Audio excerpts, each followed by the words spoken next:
Hello guys, कैसे हो आप लोग। आई होप आप लोग सब बढ़िया होंगे। तो स्टार्ट करते हैं। एक मिनरल पढ़ते हैं, मैग्नीशियम। ठीक है, छोटा सा मिनरल, पेपर में नहीं आता, साफ बोलूँगा पेपर में नहीं आता है।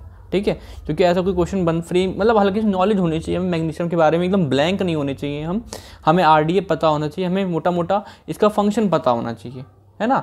मतलब ब्लैंक मैग्नीशियम बोले अरे मैग्नीशियम क्या, ऐसा नहीं होना चाहिए। ठीक है, जैसे अब ये लिखा है 350 मिलीग्राम पर डे चाहिए मेल में और 300 मिलीग्राम चाहिए फीमेल में, तो आप समझ में आ रहा है 100 से ऊपर तो माइक्रो या मैक्रो, मैक्रो है ना, मैक्रो है।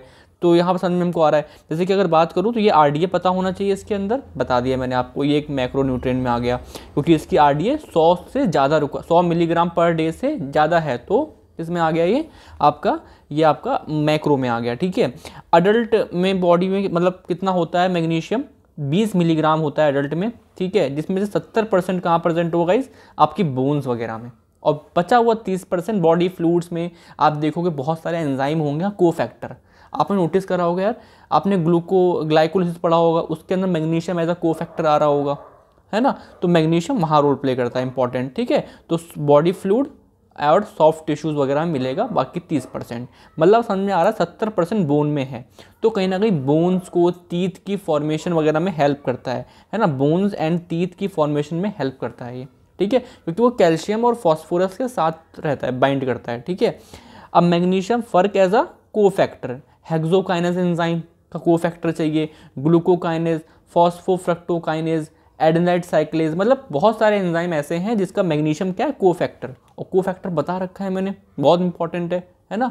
चलिए, अब और क्या काम करता है, न्यूरोमस्कुलर फंक्शंस, है ना, नर्व में, मसल्स में। एक्चुअली क्या करता है ये ना आपकी जो एक्साइटेबिलिटी होती है एक न्यूरॉन में, एक नर्व में एक्साइटेबिलिटी होती है एक तरीके से, मतलब हाइपर एक्टिविटी करना, उसको काम करता है। मतलब कहने वाली बात इतनी सी है, हमारे नर्वस सिस्टम को काम करता है आराम से, है ना, आराम से काम करो।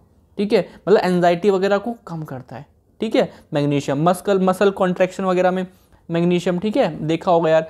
और आपने देखा है, आपने पढ़ा होगा नीट की प्रिपरेशन के टाइम कि जब आप पढ़ते हो, एक होता था ना ये आपका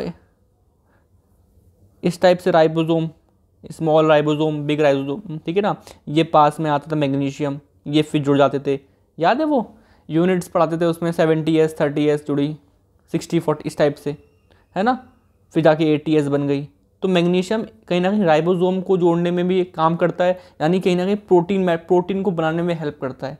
ठीक है, ये पढ़ा होगा आपने, जो राइबोसोम होते हैं एक बड़ी यूनिट होती है, एक छोटी यूनिट होती है। जब mRNA आता है तो वो दोनों यूनिट पास में आ जाती हैं, दोनों पास में आ जाती हैं, तो वो कौन कहीं ना कहीं हेल्प करता है आपको, मैग्नीशियम हेल्प करता है। सोर्स देख लो यार, वेजिटेबल्स, मिल्क, मीट, है ना, सीरियल्स वगैरह, ये कॉमन सोर्सेज हैं हर जगह कहीं ना कहीं। ये तो यार कॉमन ही है ना यार, कुछ चीज़ें कॉमन ही है। ठीक है, अब देखो, अब क्या दिक्कत आ जाएगी यार, मसल्स वगैरह में देखो काम नहीं कर पा रहा, तो कहीं ना कहीं आप बोलोगे यार न्यूरोमस्कुलर इरिटेबिलिटी, वही चीज़ है ना, आपके स्पाज़ देखने को मिलेगा। इरिटेबिलिटी मतलब कि एक तरीके से आप देखो न्यूरॉन वगैरह में एक एक्साइटिव वो आ जाएगा, आप कामनेस नहीं रहेगी, एंजाइटी वगैरह रहेगी, है ना। और कहीं ना कहीं कन्वल्सन देखने को मिलेंगे, हाथ ऐसे कपकपाएंगे, बिकॉज न्यूरॉन बहुत हाइपर एक्टिविटी हो गई, बिकॉज मैग्नीशियम उसको कम करता है। ठीक है, वीकनेस देखने मिलेगी, क्योंकि आपका कहीं ना कहीं मैग्नीशियम यही न्यूरॉन और मसल्स को ही कहीं ना कहीं काम करने में बहुत इंपॉर्टेंट रोल प्ले करता है। और आप देखोगे यार ग्लाइकोलिसिस ढंग से नहीं हो पाएगी, बिकॉज हेक्सोकाइनेज ग्लूकोकाइनेज इफेक्ट हो गए, क्योंकि मैग्नीशियम एज अ कोफैक्टर। और लॉन्ग टर्म में तो बहुत सारी कॉम्प्लिकेशन और एड ऑन हो जाती हैं, बट अगेन इस लेवल पे ऐसा कोई क्वेश्चन बड़ा बनता भी नहीं है। ठीक है, अभी एक्चुअली मैं यार कहीं जहाँ पे हूँ वहाँ पे, है ना, पढ़ाना मतलब सुटेबल हो नहीं पा रहा, तो कम से कम टाइम में मैंने एक टॉपिक चुना कि चलो इसे पढ़ाता हूँ, इंपॉर्टेंट भी नहीं है, अदरवाइज़ मुझे कैल्शियम वगैरह पढ़ाना था, बट वो इंपॉर्टेंट बहुत ज़्यादा है। ठीक है, तो अभी मैं कहीं बाहर आया हुआ हूँ, तो वीडियोस बनानी थी, छोटा सा एक टॉपिक सोचा मैं ख़त्म कर दूँ। ठीक है, अगर इसके अंदर एक आध पॉइंट अगर रह गए होंगे तो मैं इसमें बाद में ऐड ऑन कर दूँगा।